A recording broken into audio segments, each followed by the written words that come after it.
Baik pemirsa, tadi sudah kita saksikan bersama pengundian nomor urut parpol yang ingin mendapatkan nomor urut baru dalam pemilu 2024 atau mendapatkan kesempatan untuk mendapat nomor baru dalam pemilu 2024. Masih bersama kami pemirsa, Effendi Syahputra selaku juru bicara Partai Perindo, kemudian Pangi Syarwi Caniago selaku Direktur Eksekutif Voxpol Center Research and Consulting, dan juga akhirnya bergabung bersama kami malam hari ini Sebastian Salang selaku Wasekjen Partai Golkar. Saya harus sapa dulu Bang Sebastian, selamat malam. Ya, malam.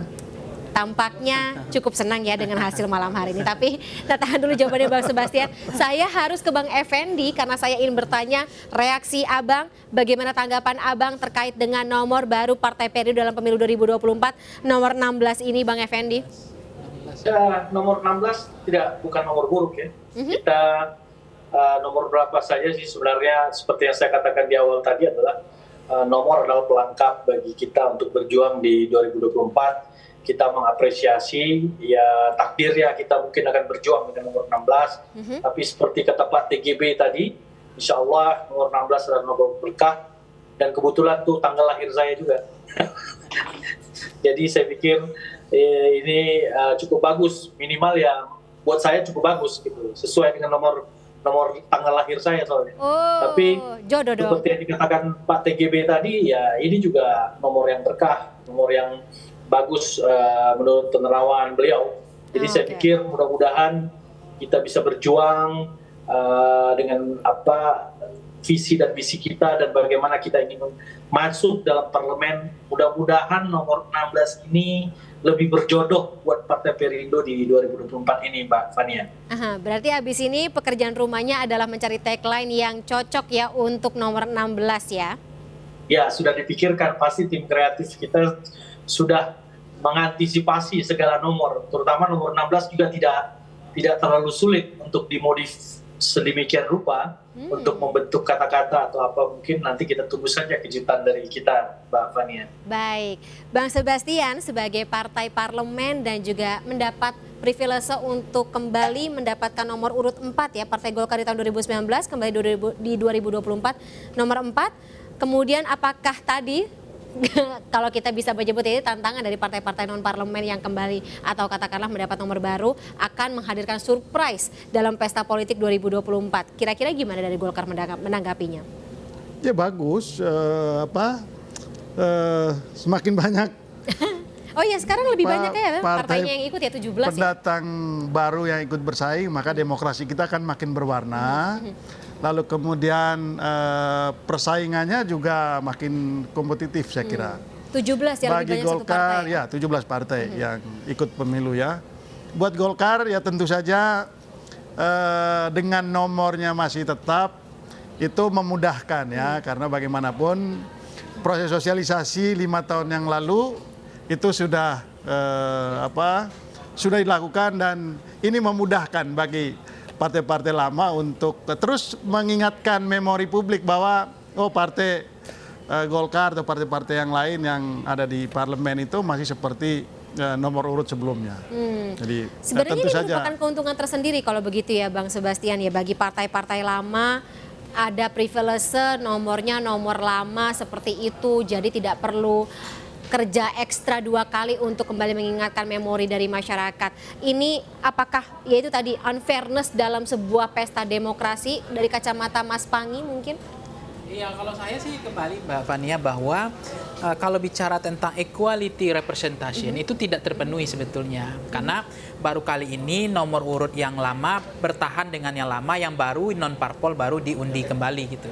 Jadi saya kalau melihat itu semestinya memang walaupun memang ada positif tadi, kalau 1 sampai 9 itu untuk mencetak di spanduknya atau balihonya kan nggak susah gitu, modalnya nggak besar. Kan dia tidak 2 kata kan, tidak 2 huruf. Nah tetapi kalau bicara tentang equality, bahwa kesamaan kedudukan partai politik itu semua di depan hukum dan pemerintahan, semestinya ya supaya fair dikocok ulang semua gitu. Tapi itulah pilihan keputusan politik yang sudah diambil oleh KPU yang disepakati berdasarkan konsensus bersama oleh partai-partai yang lolos di ambang batas parlemen dan partai non parlemen harus menerima keadaan itu. Dia harus diundi dan dia tidak punya potensi mimpi untuk mendapatkan nomor urut 1, nomor urut 2, nomor urut 3. Artinya nasib partai baru ditentukan oleh partai lama. Itu menurut saya equality-nya nggak ada. Tapi privilege partai lama seperti itu ya, kan? itu artinya tidak sama kedudukan hukum, kedudukan manusia atau partai politik di depan hukum dan pemerintahan. Itu masalahnya. Tapi kan punya banyak alasan tadi gitu untuk penghematan, kemudian untuk cetak spanduk, gampang. Kemarin bendera-bendera partai yang kemarin nggak kepake itu sekarang kepake lagi. Tapi partai-partai kan gitu. besar berarti yang bisa menghemat. Iya, penghematan terhadap partai yang besar. baru Gitu. jor-joran terlebih dahulu.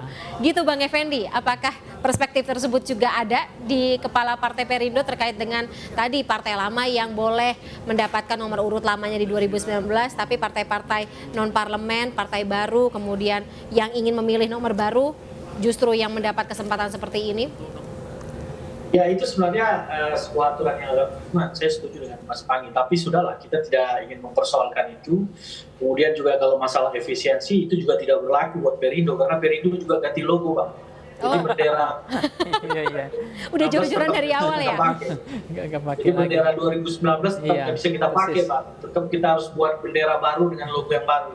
Jadi kami Perindo cukup bersyukur nomor baru, logo baru, semangat baru, sebuah energi baru, dan mudah-mudahan dengan sebuah serba baru ini kita bisa melangkah di parlemen di 2024 nanti di DPR RI. Nah, kalau Bang Sebastian sendiri bagaimana? Berarti katakanlah anggaran yang bisa digunakan untuk alat-alat kampanye yang kalau dapat nomor urut baru berarti bisa dialokasikan untuk hal-hal lain. Kira-kira kalau dari Golkar sendiri akan digunakan untuk apa, Bang? Ya, jadi tadi kan salah satu keuntungan ya bagi partai yang tidak merubah nomor urutnya itu alat peraga yang tidak perlu ganti, yang tidak terpakai atau yang sekarang masih ada itu masih bisa dipakai lagi. Nah, maka bagi kita ya ada sedikit unsur penghematan di sana, begitu ya. Tapi lebih dari itu sebetulnya kalau saya bilang ini keuntungan bagi partai yang lama, tentu tidak sulit untuk menjelaskan lagi kepada pemilih soal nomor urut partainya. Itu sebetulnya hal yang paling penting karena ujung dari kompetisi ini nanti kan bagaimana semua partai politik peserta pemilu itu berjuang untuk mendapatkan suara pada pemilu 2024. Kan begitu. Macam-macam cara. Bagi partai yang baru seperti tadi Perindo itu dia merasa lebih menguntungkan dengan dapat nomor urut baru, maka membuat desain baru, membuat rebranding, membuat the memory ya kan, dan itu bagi teman-teman yang baru itu sesuatu yang baik, begitu. Jadi ini cara pandang yang berbeda, gitu. Bagi partai yang tetap ingin nomor urutnya tidak berubah, cara pandangnya juga tentu dengan perspektif mereka masing-masing, gitu. Ya, nah kalau tanya Golkar ya buat saya gitu ya buat kita simple karena nomor itu sudah dikenal, alat peraga juga sudah beredar sebelumnya, yang masih ada masih bisa digunakan. Masih banyak nggak, gitu. Bang Sebastian? Ya? Alat peraga yang 2019 tidak tergunakan? Masih ada lah, masih ada pasti, masih ada dan masih bisa digunakan. Kalau bendera itu kan setelah dipakai balikin itu lagi, dikumpulkan lagi. Jadi kita masih bisa pakai lagi. Jadi itu baik. Kemudian Mbak Fani, kalau kita melihat pertanyaan dari tadi ada potensi bagaimana kans atau peluang Perindo di 2024. Ini kan menarik sebetulnya. Pertama adalah kalau misalnya Perindo punya caleg yang potensial untuk DPR RI, artinya kuat secara logistik, kuat secara pengaruh, mantan-mantan gubernur, mantan bupati, istrinya bupati, istri gubernur dan wali kota dan seterusnya, tentu saja itu akan bisa menjadi hal yang cukup menjanjikan bagi Perindo ke depan gitu. Yang kedua begini, ada dua tragedi dalam legislator kita, mungkin nanti menarik sama Bang Sebastian ya. Tragedi legislator kita yang pertama adalah bagaimana mungkin kita percaya bahwa ada masalah dengan partai politik hari ini.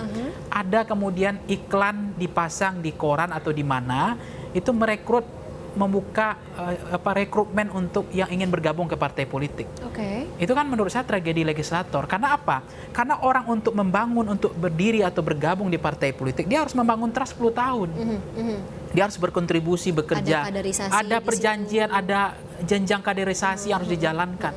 Ini tiba-tiba ada rekrutmen di koran atau di mana, kayak lowongan kerja kayak lowongan gitu ya? kerja. Ini tragedi legislator, tragedi partai politik. Nah, kalau partai-partai baru seperti Perindo, saya pikir tidak akan terjadi. Karena mereka sudah membangun partai sudah 10 tahun yang lalu. Nah, artinya untuk rekrutmen misalnya orang-orang untuk bergabung ke partai politik, tentu saja tidak lagi harus dibuka iklan kayak begitu tadi. Yang kedua adalah tragedi legislator kita, tragedi pemilu kita adalah ada persoalan tentang pengkondisian pada dapil, pemaksaan terhadap wilayah dapil dan alokasi kursi. Nah, itu juga tragedi yang cukup berbahaya bagi pemilu. Itu harus dijaga bagaimana kemudian mengatur ya regulasi tentang dapil, tentang jumlah kursi. Karena kan basis kita kan berdasarkan jumlah kursi ya, kemudian menjadi jumlah suara menjadi jumlah kursi. Nah, banyak ketidakadilan dalam sistem pemilu. Partai lama, partai besar itu cenderung diuntungkan dengan sistem pemilu seperti itu. Nah, akibatnya partai-partai baru dia harus berjuang, bekerja keras. Karena banyak dengan sistem pemilu kondisi hari ini, itu lebih cenderung suara terbanyak itu atau basis suara jumlah penduduk itu membuat partai baru kesulitan. Dan lebih banyak partai lama, partai besar diuntungkan dengan sistem pemilu seperti itu. Nah, ini yang kemudian menarik bagi saya. Kalau partai baru misalnya, mereka tidak lagi perlu buka iklan gitu loh untuk merekrut caleg. Itu luar biasa. Bahkan mereka merekrut caleg untuk duduk di DPRD provinsi, kabupaten kota, dan DPRI. Itu bukan orang-orang yang lagi cari pekerjaan. Betul-betul orang yang sudah mapan, matang, dan punya track record. Kenyang asam garam dalam dunia perpolitikan. Ya, sudah paham dan mereka sudah mengikuti rentang perjalanan kaderisasi yang panjang. Maka kan butuh waktu trust 10 tahun. Nah, tiba-tiba kemudian mereka dibuka iklan oleh partai politik. Nah, itu yang menurut saya mudah-mudahan seperti, saya yakin Perindo tidak seperti itu karena partai sudah 10 tahun. 10 tahun berarti kan mereka sudah merekrut kader yang lama, cukup lama. Artinya yang nanti menduduki kursi-kursi untuk menjadi caleg itu adalah orang-orang yang sudah terbentuk trustnya 10 tahun.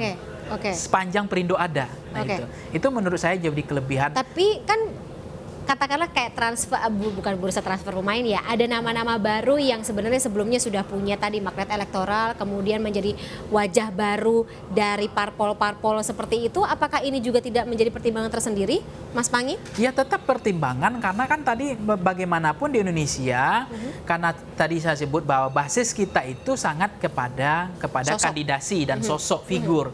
Itu menjadi populisme citranya di situ. Nah, artinya memang walaupun sebetulnya proses meritokrasi itu menjadi tetap menjadi penting. Sebuah keniscayaan itu tidak dilakukan.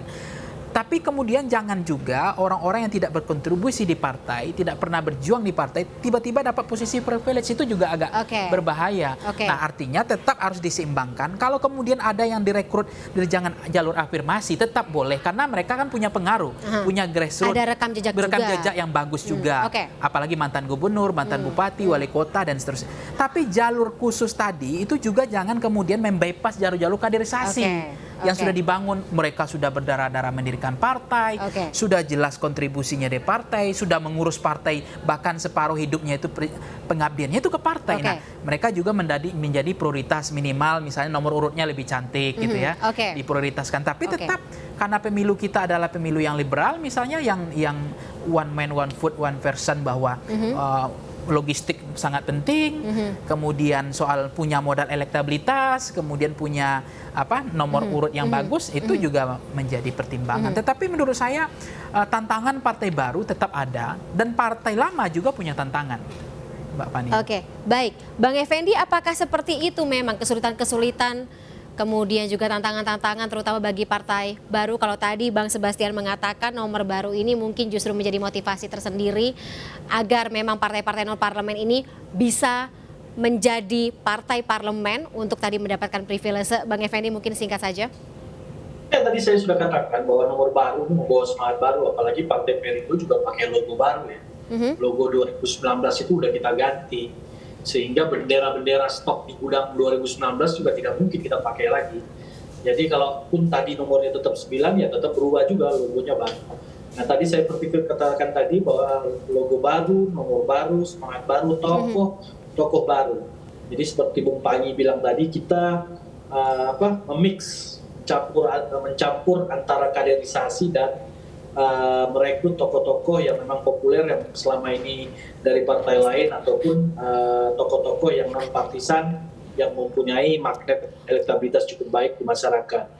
Yaitu kalau istilah sepak bola, perpaduan pemain akademi lah dengan pemain cabutan transfer yang sangat bagus dari sebuah tim besar yang menit mainnya di sana nggak bagus, kita kasih menit main bagus di sini supaya dia dapat mengeluarkan semua kemampuannya yang di sana tidak keluar, di Partai Perindo bisa keluar. Dan yang paling penting, yang kita rekrut itu harus sevisi dulu dengan kita nggak sembarang rekrut. Banyak yang minta bergabung dengan kita yang elektabilitasnya bagus, tapi banyak juga yang kita tolak. Satu faktor mungkin bekas terpidana korupsi, walaupun popularitasnya bagus, elektabilitas bagus, tapi kita nggak mau citra mantan korupsi itu, koruptor itu masuk ke kita. Kemudian ada juga dia tokoh besar, elektabilitas bagus, popularitas bagus, tapi citranya itu jelek gitu loh. Misalnya negatif citranya di tengah Bang masyarakat. Effendi, Ya. Bang Effendi, mohon maaf saya harus kembali potong Bang Effendi. Kita terpaksa harus kembali ke gedung KPU untuk menyaksikan. Mungkin ini sudah ada penetapan nomor parpol dari partai lokal, Partai Aceh.